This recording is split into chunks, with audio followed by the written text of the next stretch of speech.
हाय,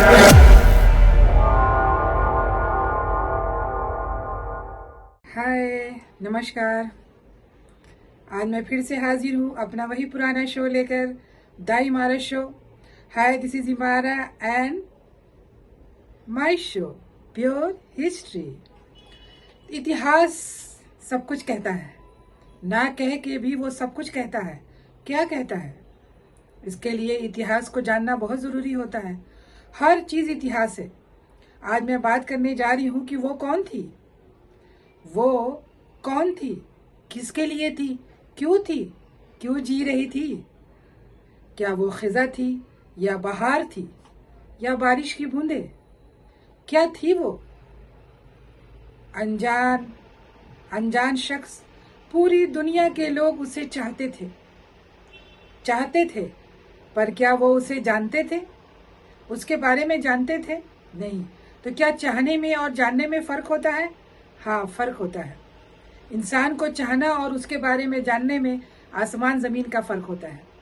तो मैं आज बात करने जा रही हूँ एक ऐसी लेडी जिसे दुनिया की पहली सेक्स सिंबल कहा गया, और कहा गया कि उससे ज़्यादा, यानी वो एक ट्रेंड सेटर थी, फिनोमिना थी। कहने का मतलब कि वो जो करती थी वही ट्रेंड होता था। क्या ऐसा होता है? आपने जो जीता वो सिकंदर देखा होगा, और उसमें जो पूजा बेदी ने जो एक सीन किया था जिसके अंदर उसकी जो फ्रॉक है वो उड़ रहे थे, नीचे से फैन लगा हुआ था। तो ये जो असली सीन है ये है मर्लिन मुनरो का। मर्लिन मुनरो ये हॉलीवुड की बहुत बड़ी एक्ट्रेस थी, और ब्लॉन्ड लेडी, यानी पूरे बाल जिसके ब्लॉन्ड थे, रेशम के जैसे चमकते थे। ब्लॉन्ड बालों का भी ट्रेंड इसी ने ही लाया।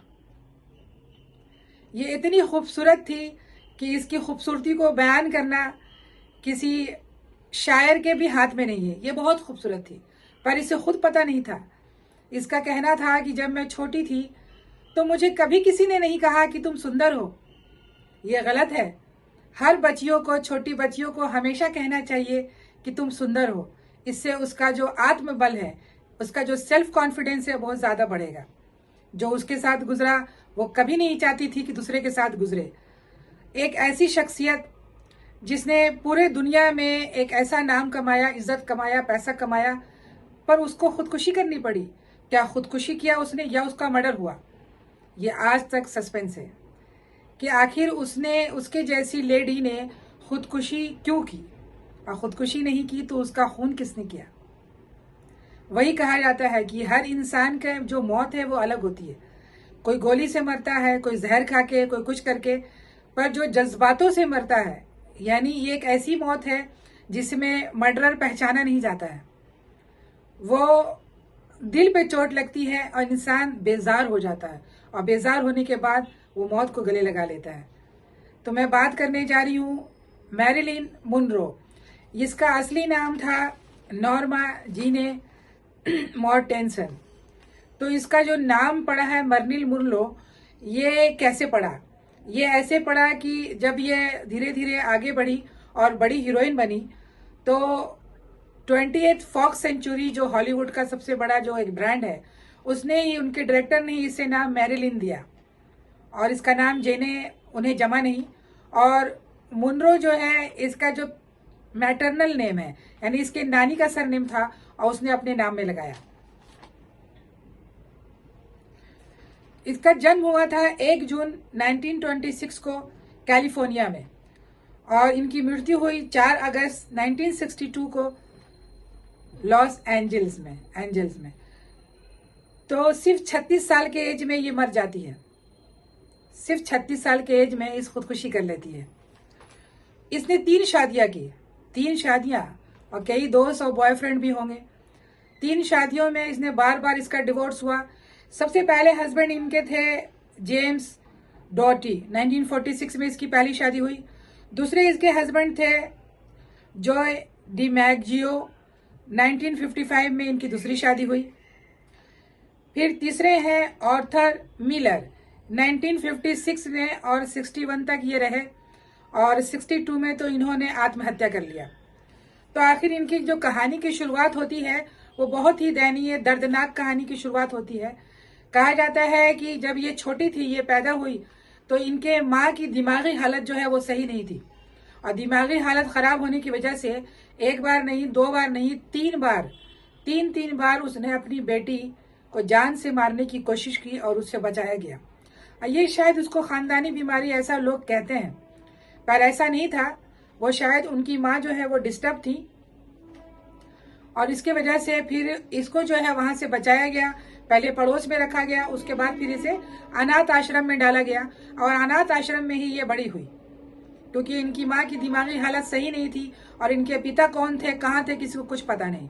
उसके अलावा जब ये बड़ी होती हैं तो सिर्फ 16 से 17 के एज में इनकी पहली शादी हो जाती है, और इनके जो हस्बैंड हैं वो नेवी में थे, काम करते थे, और ये भी फिर जा कर के मजदूर, एक कंपनी थी तो वहाँ जाके जॉब करने लगती है।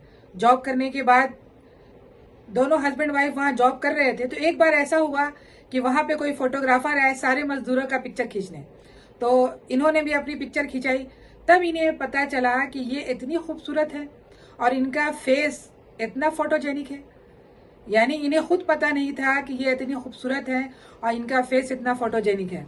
उसके बाद ये क्या करती हैं कि मॉडलिंग लाइन में जाती हैं, कि मॉडलिंग करने के लिए वहाँ वो जाती हैं, और जाने के बाद वो अपने हेयर स्टाइल को चेंज करती हैं, यानी अपने पूरे बाल को वो ब्लॉन्ड कर लेती हैं। इसी वजह से इन्हें ब्लॉन्ड लेडी भी कहा जाता है। और ब्लॉन्ड करने के बाद ये मॉडलिंग लाइन में आजमाती हैं अपना किस्मत, और इनकी किस्मत चमक जाती है और ये बहुत बड़ी मॉडल बन जाती है।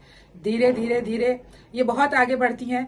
फिर इन्हें हॉलीवुड से पिक्चर के ऑफर्स आने लगते हैं, पर हर पिक्चर में इनको सिर्फ सेक्स सिंबल के तरह ही इस्तेमाल किया जा रहा था, जैसे कि एक खूबसूरत परछाई ये जब आती थी, यानी लोगों के दिलों की ये धड़कन थी, ये इतनी बड़ी धड़कन थी ये कि कह नहीं सकते कि लोग कितना प्यार करते थे उसे।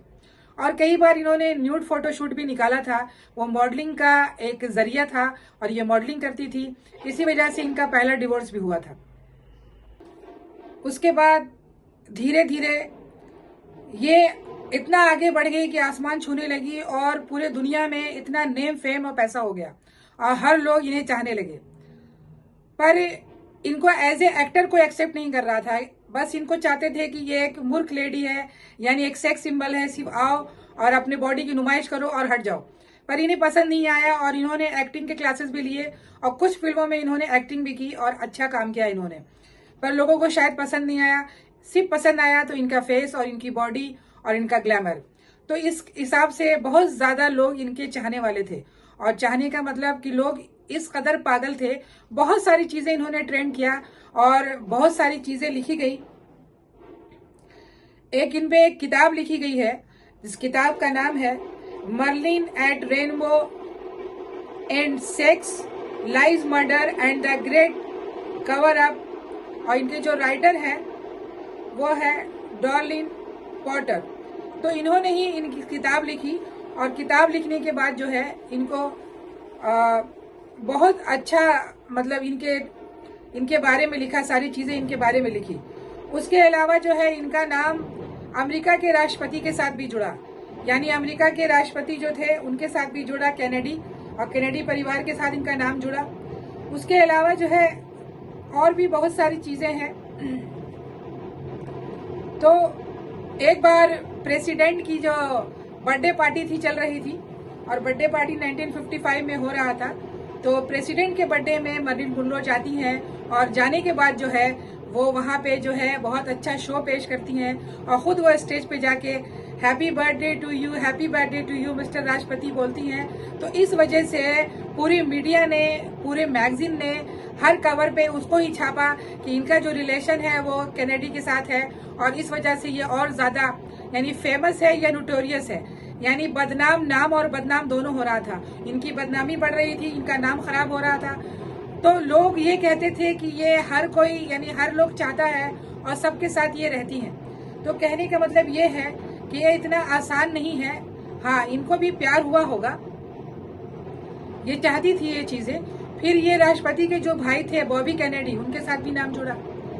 तो अचानक जब इनकी 62 में मृत्यु हो जाती है अगस्त में, और ये अपने ही लॉस एंजेलिस जो इनका अपार्टमेंट था, इनका जो बंगला, उसके अंदर वो मृत पाई गई है। तो उनके जो मृत्यु का जो कारण बताया गया इनके, तो उन कॉज ऑफ डेथ बताया गया कि बार्बिट्यूरेट ओवरडोज, यानी सबसे ज्यादा स्लीपिंग पिल की गोलियां इन्होंने खा ली और ये मर गई। तो ये बात है कि बहुत ऐसी सारी धारणाएं हैं कि इनको मरवाया गया और कैसे मरवाया गया, ये बहुत सारी बातें हैं। तो कई लोग कहते हैं चूंकि कैनेडी ब्रदर्स के साथ नाम आया तो उन लोगों ने मरवा दिया। कई लोग कहते हैं कि वहाँ के बहुत सारे जो माफिया थे, और कुछ लोग कहते हैं कि चार्ली चैपलिन का जो बेटा था उसके साथ भी इसका रिलेशन था, और बहुत से लोग कहते हैं कि शिकागो का एक बॉस था माफिया, उसके साथ भी इनका रिलेशन था तो उसने मरवाया। उसके अलावा कुछ कहते हैं कि घर के लोगों ने इन्हें, जो इनके साथ रहते थे। तो इतनी सारी धारणाएं, इतने सारे इल्जाम, आज तक ये एक ऐसा बन चुका है कि जैसे कि आखिर इनकी मृत्यु हुई कैसे, आज तक पता नहीं चला। ये एक रहस्य बन गया। ये रहस्यमय मृत्यु थी। इनकी मौत का कारण क्या था आज तक कोई नहीं जान सकता। ये तो सिर्फ खुदा को ही पता है किसको किसने मारा। तो हमारे हॉलीवुड जो है, बॉलीवुड जो है, तो बॉलीवुड में भी ऐसी बहुत सारी मौतें हुई हैं जो आज तक रहस्य बना हुआ है। बहुत सारी ऐसी मौत हुई है जो आज तक रहस्य है, पता ही नहीं चला कि उसकी मृत्यु कैसे हुई, और लोग ये जानने की कोशिश कर रहे हैं कि आखिर हुआ क्या। तो ये एक बहुत बड़ी बात थी।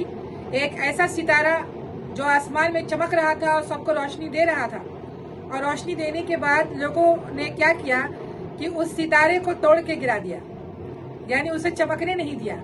ऐसी बहुत सारी बातें थी जो उसने कहा। उन्होंने खुद कहा कि मैं कोई अच्छी एक्ट्रेस नहीं हूँ, पर मैं कोशिश करती हूँ, मैं तीसरे दर्जे की एक्टर हूँ, यानी मैं अव्वल दर्जे की एक्टर नहीं हूँ। मैं कोशिश करती हूँ कि मैं अच्छी एक्टिंग करूँ और मैं काम करूँ। और वो कहती थी कि कुत्ते का काटना कोई काटना नहीं होता है, काटते इंसान है, यानी कुत्ता नहीं काटता, काटते इंसान है। हर लोगों ने मुझे चाहा, मेरे शरीर को चाहा, मुझे हासिल करने की कोशिश की और हासिल किया, पर किसी ने मुझसे प्यार नहीं किया। ऐसा देखा गया है कि ज्यादातर जो खूबसूरत लड़कियां होती हैं उनका नसीब अच्छा नहीं होता। ये बात सच है। मैं भी मानती हूँ कि ज्यादातर जो खूबसूरत लड़कियों का नसीब अच्छा नहीं होता है।